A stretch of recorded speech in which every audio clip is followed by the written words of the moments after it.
Okay, so you want to learn how to use Bitcoin and Litecoin and Dogecoin and other cryptocurrencies, but you're not really sure where to begin. So this super short, super easy tutorial is going to get you up and running in no time. As a newbie, you really only need two things to get started. First, you're going to need a wallet, and then second, you're going to need a payment address. Now, since your wallet is going to contain a payment address, you really only need one thing, and that's a wallet. So let's go with the easiest wallet option that's available for you, and that would be an online wallet. Now, just to let you know, most wallets only handle one specific type of cryptocurrency, but this particular wallet that we're going to use will enable you to send and receive Bitcoin, Litecoin, or Dogecoin. So step one, in case you haven't guessed, is to go to block.io.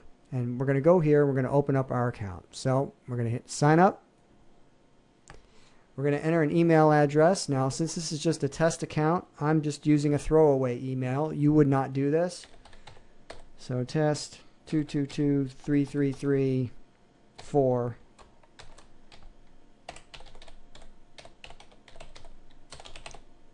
Now, in addition to this, we have to save this information. It's really important. So since this is a test account, again, it isn't very important to me, but I'm going to pretend that it is important. So let's go ahead and do this now. Open a Microsoft document, login info. All right, so here we are. I've got a Word document open. I'm going to save the email address that I used. This is my password, test 97793, and we'll put an exclamation on there just for fun. Okay, so let's go back here. Test 97793. Test 97793. Exclamation.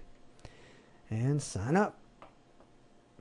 Now, this is all you need right here. I'm going to say no, I don't want to save that. So we're going to just use the newbie plan. We create a secret pin. Same deal here. You're going to want to save your secret pin. Very important. So let's go with, it should be better than this. Secret pin 22475. That sounds good to me. Secret pin 22475.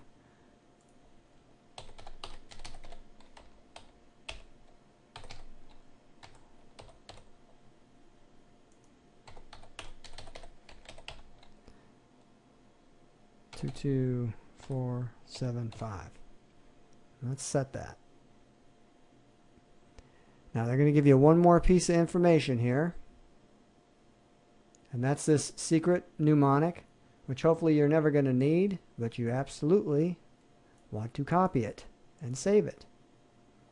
All right, and it says here if you lose your secret pin and mnemonic, you're not going to be able to access your account. So we are going to copy and paste this here. All right. So now that we have created our account, I just need to say that if anybody ever gains access to this information that you have here in this file, they're going to be able to steal all of the coins in your wallet. So you need to keep it secure, and you need to keep it in more than one place. So you don't just want to keep it on your main computer, because if your computer crashes and you've forgotten this information, you're never going to get to your coins. So that's the main reason why you want to back it up to, say, a USB drive or something. So in fact, let's see if we can do that right now.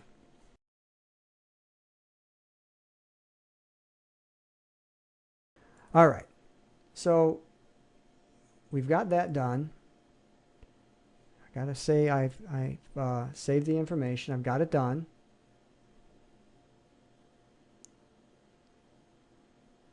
And we're just waiting for it right now to create the account.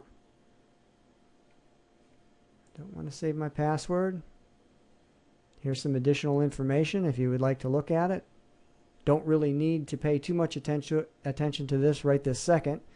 I'm going to hit awesome. And what you're going to see now, you've got this account, and you'll see at the top, here's Bitcoin. And look at that.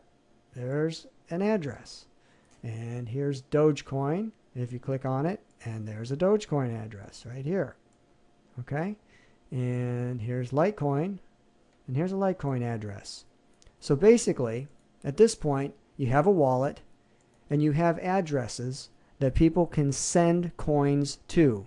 So, for instance, if you were to, the easiest way to get Bitcoin, but the most expensive, you're going to pay a premium of at least probably 30 or 40 or even 50%.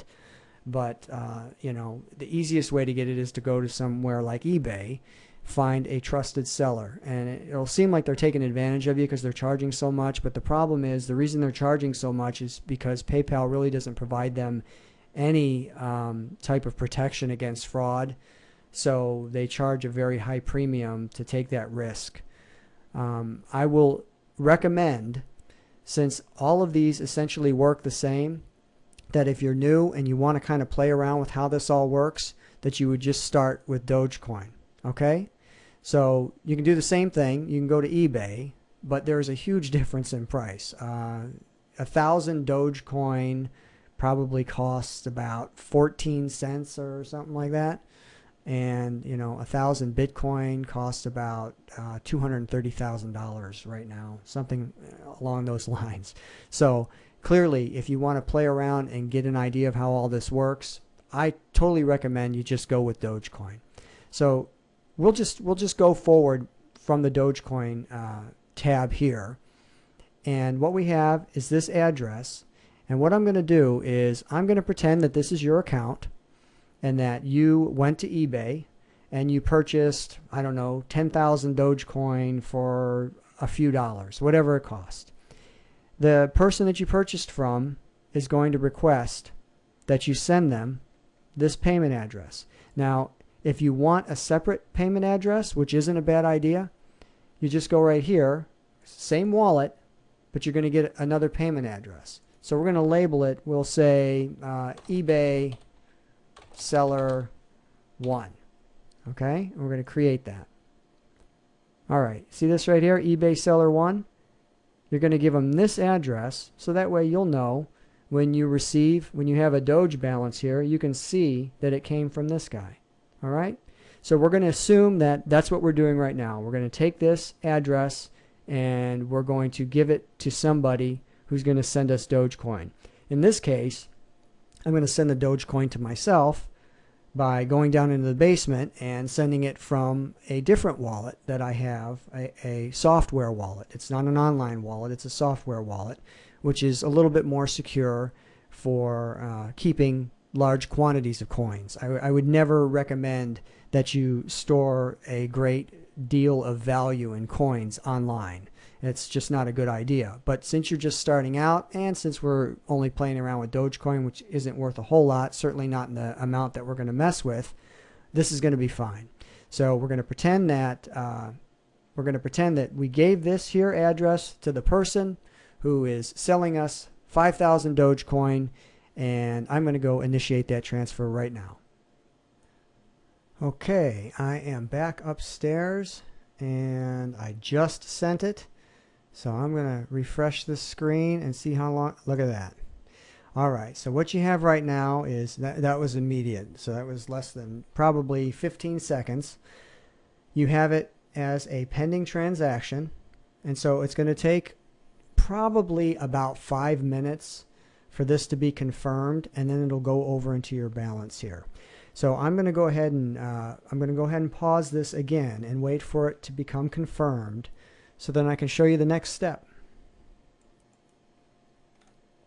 Okay, we're back, and you can see that I now have a 5,000 Dogecoin available balance. It actually took a little bit longer than I expected. It took about 8 minutes. This will continue to go up. So it took about 8 minutes total, and now that you have received your Dogecoin, you would be able to make a purchase with Dogecoin.